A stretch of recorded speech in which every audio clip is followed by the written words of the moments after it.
नमस्कार दोस्तों, मैं इसके सर आपका सेंटर ऑफ एजुकेशन के यूट्यूब चैनल पे स्वागत करता हूं। आपको आपके लिए एक विशेष क्लास लेकर आए हैं। क्लास जो है ये पहला है। अगर कहिएगा तो ये किस एग्जाम के लिए है, तो ये एसओ एग्जाम के लिए है, ये एईडीयू के लिए है जिसमें मैथ्स पूछ रहा है, ये बिहार एसएससी के लिए है, ये एएसए के लिए है, ये एसएससी के लिए है। ये सभी एग्जाम में आपको काम करेगा और सारे एग्जाम में इस तरह का क्वेश्चन आएगा।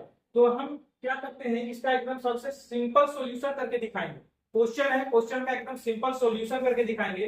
और हाँ, शुरू से लास्ट तक देखिएगा कि कैसे किसी भी क्वेश्चन का बड़ा सॉल्यूशन नहीं, छोटा सॉल्यूशन कैसे हो सकता है, उसे हम सोच कैसे सकते हैं। इसके लिए सबसे पहले हम क्वेश्चन पे आएंगे।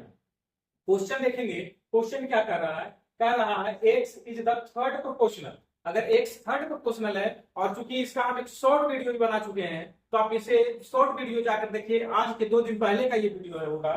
तो थर्ड प्रोपोर्शनल की बात करें जब भी, तो आप किसे करेंगे, जब भी 2 प्रोपोर्शनल दिया रहे और 3 की बात करें तो हम इसे ऐसे लिखते हैं a बटा b बराबर b बटा c। इसे ही थर्ड प्रोपोर्शनल करते हैं, इसे ही c को ही थर्ड प्रोपोर्शनल करते हैं। तो कह रहा है थर्ड प्रोपोर्शनल x है, यानी तो किसका थर्ड प्रोपोर्शनल 32 और 88 का, जैसे 32 और 88 का। तो यहाँ पर हम c का जो वैल्यू लिखेंगे वो लिखेंगे b into B divided by A. b का वैल्यू देखिए दिया हुआ है, ये आपका b का वैल्यू दिया हुआ है 88। तो हम यहाँ से लिखेंगे 88 इंटू 88 डिवाइडेड बाई 30। ये 8 चौका 32 होता है, 11 8 88 होता है, ये कैंसिल हो जाएगा आपका 4 बार में, तो 22 चौका 88 आ जाएगा। कितना आ जाएगा 22। यहाँ से हम कहेंगे तो ए जो वैल्यू आया है वो किसका आया, एक्चुअल में तो सी का आया, लेकिन ये एक्स का मान आया। किसका आया, एक्स का मान। आगे बढ़ते हैं, मल्टीप्लाई करना चाहते हैं तो कर ही लीजिए। 11 दूना 22 होता है, और 11 दूना 22, 22 और 2 ऑलरेडी 24 होता है, यानी 242 आए। दूसरा में कह रहा है, कहता है y is the and y is the mean proportional to 63 and 343। Mean proportional है y, तो y अगर मीन प्रोपोर्शनल है तो हम फिर से कहेंगे, अगर x बटा y की बात करते हैं तो y ही मीन प्रोपोर्शनल है। y तो यहां से हम y का मान निकालना चाहेंगे तो x और z मल्टीप्लाई हो जाएगा। तो यहाँ पर x का मान देखिए 63 दिया हुआ है, और z का जो मान है, जेड का जो मान है वो आपका 343 दिया हुआ है, 343। और इसका अंडर रूट हो जाएगा क्योंकि y का मान पूछ रहा है, तो y का मान यहाँ से आ जाएगा। देखिए इसे तोड़ेंगे तो ये आपका आ जाएगा 9 इंटू 7, और ये जब टूटेगा तो 7 इंटू 7 इंटू 7। अब भाई आप इसमें से निकालेंगे तो 3 निकलेगा, इसमें से निकालेंगे तो 2 बार 7 निकलेगा। तो यहाँ से हम अगर मल्टीप्लाई करेंगे 7 7 49 147, 7 7 49 तो 147, गलत तो नहीं किया सर, ठीक है 147 आ गया y का मान। अगर हम यहाँ पर ध्यान दीजिएगा, कर रहा है तो x माइनस वाई का होल स्क्वायर आपसे पूछ रहा है, तो पर एक तो इतना निकालना है कैलकुलेट करके, एक इसे हम इजी तरीके से भी निकाल सकते थे। चलिए, तो हम इजी तरीके से भी निकाल सकते थे, लेकिन यहाँ पर पूछ रहा है x माइनस वाई, एक्स का मान 242 है, और उसमें से 147 घटाएंगे तो 95 आएगा, और 95 का स्क्वायर पूछ रहा है। अब कभी भी आपका स्क्वायर हम पूरा याद करवाए क्लास में, अगर जो बच्चे नहीं जानते हैं तो आप जान लीजिए कि 5 है, जिसके लास्ट में रहेगा 25 लिखेंगे, और जो नंबर दिया रहेगा उसमें एक बढ़ा के लिखते हैं, मल्टीप्लाई कर देते हैं। तो 9 1 10, 10 को 9 से गुना कर लेंगे तो 90 आ जाएगा, यानी 90 25। ऑप्शन नंबर कौन सा हो गया, सी। Option number C.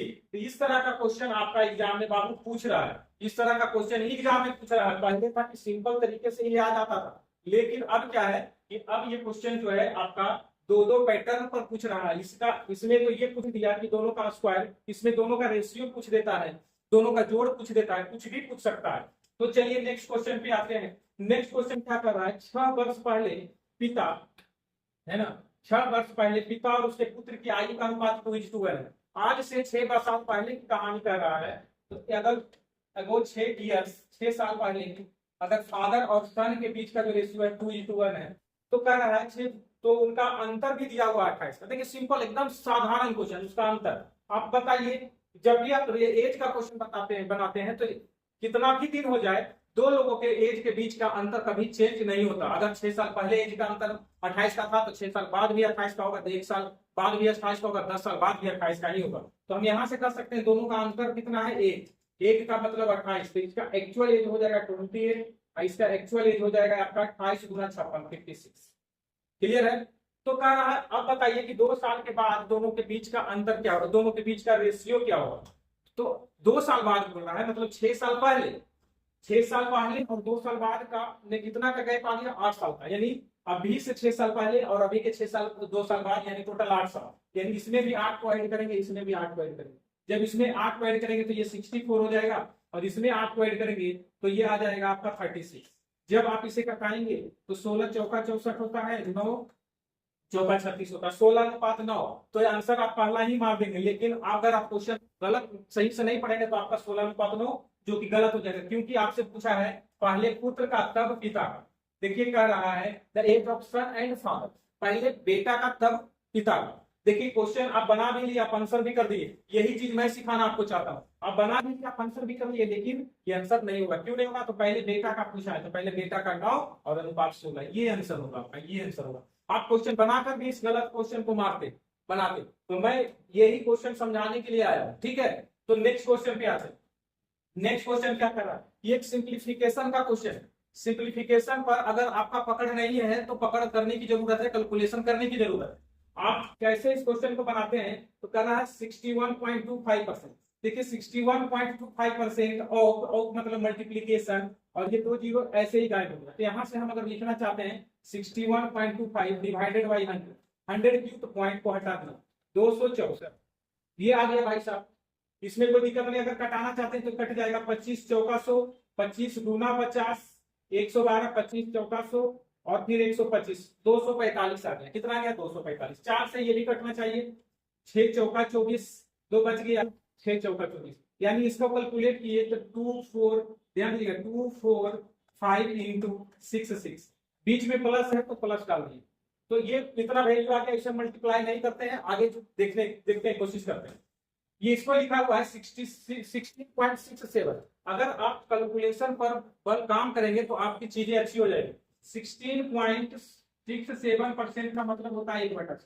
कितना होता है? 1/6। इस पर हम काम करेंगे तो ये आ जाएगा 1/6%। का मतलब ही ये इतना होता है। इसको मल्टीप्लाई करेंगे 996 इंटू, ये भाई साहब उलट जाएगा, गुना डिवाइड को गुना में लिखेंगे तो 1/4। फिर से मल्टीप्लीकेशन है 444 डिवाइड 444 इंटू में 1/2। जो कैंसिल होता है उसे आप करेंगे कैंसिल। 4 से देखिए ये 111 बार में कैंसिल हो गया, 3 से ये कैंसिल हो गया 37 बार, और कुछ कैंसिल हो रहा है तो इसे 6 से कटा लीजिए, क्योंकि 9 है तो 6 एक बार में कट जाएगा। 3 है 39, 36 और 6 से 36, 3 है 36, 166। इसे करेंगे तो 166, यहाँ पर करेंगे तो 37। यही आया है आपका पूरे का सॉल्यूशन। अब अगर हम और यहाँ ऑप्शन देखते हैं, सभी ऑप्शन में अलग अलग वैल्यू दिया हुआ है, सभी ऑप्शन में अलग अलग वैल्यू दिया हुआ है। इसका मतलब हम यूनिट डिजिट से भी इसको हम सोल्व कर सकते हैं। इतना करने के बाद हम इस पर यूनिट डिजिट यूज करते हैं। इसमें 6 5 30, यानी इसका यूनिट डिजिट 0, 7 6 का 42, इसका यूनिट डिजिट 2। तो दोनों जीरो में 2 जुड़ेगा तो लास्ट में 2 आंसर आना चाहिए। और ऑप्शन में कौन सा है? 2 वाला, तो ये ही ऑप्शन है। और ऑप्शन क्या है? 22 3 1, 22 3 1। तो आप यहाँ पर देखिए गुना करने में आप फंस जाते हैं, आपका टाइम बर्बाद होता है। तो इतना करने के बाद हम क्या किए, आपको इसके पहले भी हम यूनिट डिजिट यूज कर सकते थे, लेकिन हमने थोड़ा सा कैलकुलेशन करने के बाद यूनिट डिजिट स्वरूप का यूज किया। तो ऐसे क्वेश्चन को बनाना है तो आप इस तरह का अप्रोच को आपको लेना पड़ेगा, इस तरह का अप्रोच आपको लेना है। नेक्स्ट क्वेश्चन कह रहा है एक लाइट हाउस की ऊंचाई समुद्र तल से 20 मीटर है। देखिए एक लाइट हाउस है और इसकी ऊंचाई 20 दिया हुआ है, ये तो एक्चुअल में दिया हुआ है। और कहता है इसका जो एंगल है 30 डिग्री का है। एंगल कितना है? 30 डिग्री। जब भी आप ऐसे क्वेश्चन बनाते हैं 30 डिग्री होता है तो ये 1 होता है, ये √3 होता है। जब 60 डिग्री होता है तो ये √3 होता है और ये 1 होता है। और जब 45 डिग्री होता है तो ये 1 होता है, ये 1। आप ऐसे इसके रेशियो को याद करना है। तो अब यहाँ से 1 है √3, ये भाई साहब 1 का वैल्यू 20 मीटर है, तो आपसे पूछ रहा है इसका मान क्या होगा। इसका मान √3 है, यानी 20 √3 आपका आंसर होना चाहिए। क्या होना चाहिए आपका इसका आंसर? 20 √3। बस यही सिंपल सा बात पूछ रहा था। तो इसे बनाने में इतना लंबा चौड़ा कैलकुलेशन नहीं करना। अगर आप इस तरह की चीजें पर अप्रोच लगाएंगे तो इन सब सारी चीजें आपको बिल्कुल इजी वे में समझ में आएगी। तो हम यहाँ से 20 √3, ऑप्शन नंबर देखिए बी, आपको 20 √3 मीटर आंसर दिख रहा है। चलिए आगे बढ़ते हैं।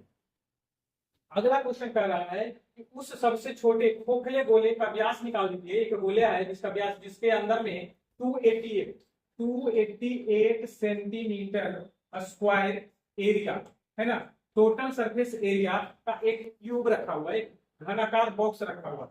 अगर आप इसका फिगर समझना चाहते हैं तो ये एक गोला है और गोले के अंदर में एक घन रखा हुआ है और इस घन का आपको एरिया दिया हुआ है, यानी टोटल सरफेस एरिया। अगर इसका साइड ए होता है तो इसका टोटल सरफेस एरिया की हम बात करें तो इसका टोटल सरफेस एरिया जो होता है वो 6a² होता है, जिसका वैल्यू आपका 288 दिया है।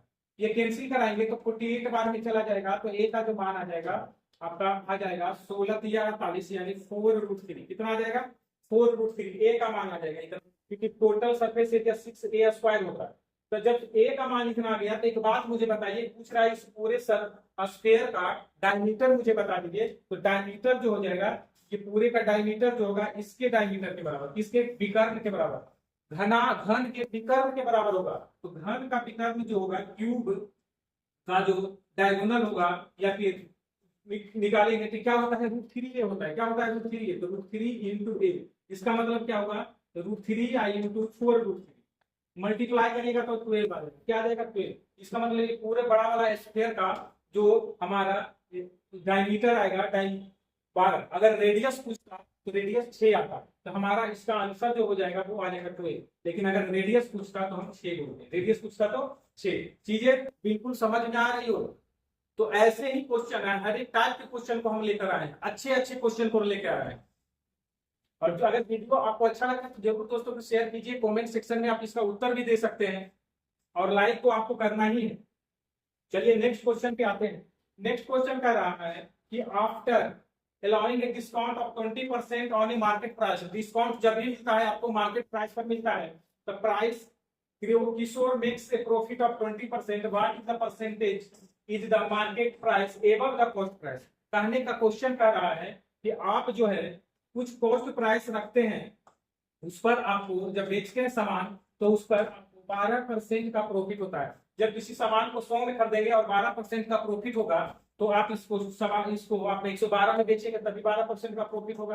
अब कहता है हम इससे कितना ज्यादा मार्केट प्राइस रख लें कि 20% डिस्काउंट दें। भाई इसी पर हमेशा डिस्काउंट मिलता है, जब डिस्काउंट की बात करिएगा तो इसी पर आपको डिस्काउंट मिलेगा। तो जब इस पर डिस्काउंट मिलेगा तो हम इस यानी इससे इसका वैल्यू ज्यादा होगा। 20% डिस्काउंट की अगर बात करता है तो हम इसे लिखते हैं 1/20% का मतलब 1/5, और डिस्काउंट कर देंगे तो 4/5। देखिए इससे इसका बड़ा नंबर लाना है तो 112 को 4/5 नहीं 5/4 से मल्टीप्लाई, ये कैंसिल हो जाएगा और ये कैंसिल हो जाएगा 2 बार में, और ये 28 बार 28 × 5 140 रुपया इस पर मार्केट प्राइस होना चाहिए। अगर पूछा एमआरपी कितना होगा 100 रुपये पर, तो ये 140 रुपया, यानी 100 रुपया के सामान पर जो है उसे 112 में बेच रहा है। लेकिन अगर डिस्काउंट की बात करें तो वो 140 रुपया उस पर दाम लिखा हुआ, तो कितना रुपया ज्यादा रहा? इससे पर कितना ज्यादा रहा? तो 40%। 100 रुपया से कितना बढ़ा दिया गया था उसका रेट? तो 40% बढ़ा दिया गया, क्योंकि 100 से बढ़ के 140 हो गया। चलिए नेक्स्ट क्वेश्चन पे करता है। ये भी बहुत सिंपल क्वेश्चन है। आयुष लेंथ 41450, ये जो है 1450, ये भाई साहब ये क्या करता है? उधार देता है, किसी को उधार दे देता है। कौन देता है? आयुष।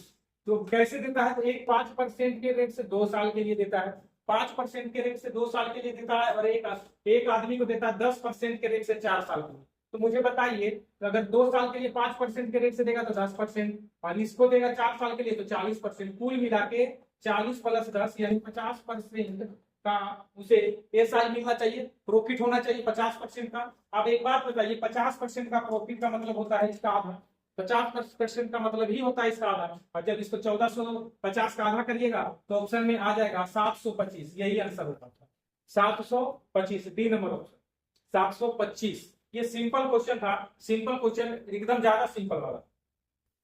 एक क्वेश्चन और है आपका, ये ट्रिगो का क्वेश्चन है। इसमें आप लोग क्या होते हैं? कंफ्यूज करते हैं, और कंफ्यूज करना नहीं है आपको।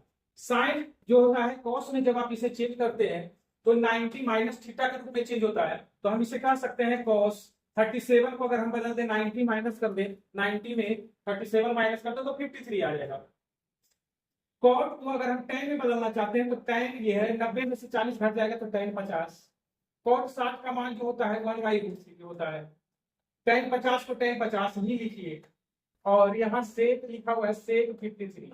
एक चीज देख लीजिए, सेक फिर कॉस और सेक अगर सेम थीटा के साथ हो तो ये एक दूसरे के अपोजिट होते हैं, अपोजिट मतलब उल्टा। और जब दो अपोजिट टीम को मल्टीप्लाई करेंगे तो वो क्या हो जाएगा, उसका वैल्यू 1 हो जाएगा। तो ये दोनों भाई साहब कट के 1 हो जाएगा।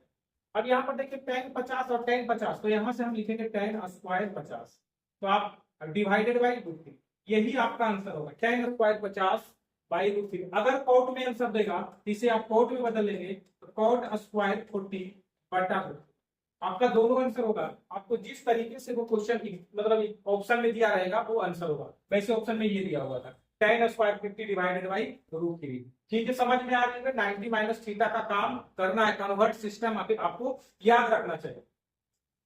चलिए आज का अंतिम क्वेश्चन आपका ये है, when the price of the article was reduced by 25%, किसी का प्राइस जो है 25% कम करते हैं, the sale was increased by 75%। एक बात मुझे बताइए, अगर हम सेल करते हैं किसी वस्तु को 75% इंक्रीज करेगा तो चार वस्तु मान लेते हैं, चार वस्तु अगर हम सेल करते हैं, ध्यान से देखिएगा एकदम सिंपल तरीके से बन जाएगा। चार वस्तु क्यों माने हैं, क्योंकि 75% चार वस्तु का निकालना आसान है। 3 नहीं माने, 4, 10 नहीं माने, 100 नहीं माने, वो ज्यादा हो जाएगा। इसका प्राइस जो रखिए आप ऐसा रखिए 100 रुपये, प्राइस का रखिए 100 रुपया। तो मेरा पहले 4 वस्तु सेल होता था 100 रुपया के रेट से, तो मुझे टोटल कितना पैसा आता था, 400 रुपया, कितना मुझे टोटल का टोटल मिलता था। अब क्या हुआ, सेल इंक्रीज हो गया 75%, मतलब पहले 4 वस्तु का 75% 3 होता है, मतलब बढ़ के अब 7 वस्तु हो जाएगा। 4 वस्तु पहले बिकता था, अब 7 वस्तु बिकने लगा, लेकिन पैसा में क्या हो गया, कमी हो गया। पैसा में क्या हो गया, कितना परसेंट का, 25% का कमी कर दिया गया। 25% का कमी का मतलब होता है पहले 100 में बेचते थे सामान को 75 में बेचने लगे। इसे मल्टीप्लाई कर लेंगे तो 7 बचे 35 होता है, अब 7 7 49 और 3 52 होता है, 525। देखिए वस्तु का बिक्री बढ़ गया और सामान का रेट घटा दिए तब भी वस्तु का बिक्री बढ़ गया। तो पहले 400 आता था, अब 125 आने 525 आने लगा, तो मुझे प्रॉफिट कितना का हो गया भाई, तो 125 का प्रॉफिट हो गया। परसेंटेज पूछ रहा है तो गुना 100 डिवाइड बाई किस पर प्रॉफिट हुआ है, तो 400 पर, कैंसिल हो गया। तो यहाँ से आप 125 बटा 4 का मतलब होता है 31.25 किस ऑप्शन में है, और ये इंक्रीज हुआ है 31.25 increase, option number B 31.25 increase हुआ, बढ़ गया। तो ऐसे क्वेश्चन को अगर आप लोग प्यार करेंगे, आप लोग अगर ऐसे जो है ना इस तरह की चीजें अगर हम आपको बताते हैं, तो अगर आप लोग शेयर करेंगे वीडियो को तो ही हम क्वेश्चन अच्छे अच्छे करवा पाएंगे। अगर लाइक व्यू अच्छा आता है तो हम करवा पाएंगे। ठीक है, तो दोस्तों भी शेयर जरूर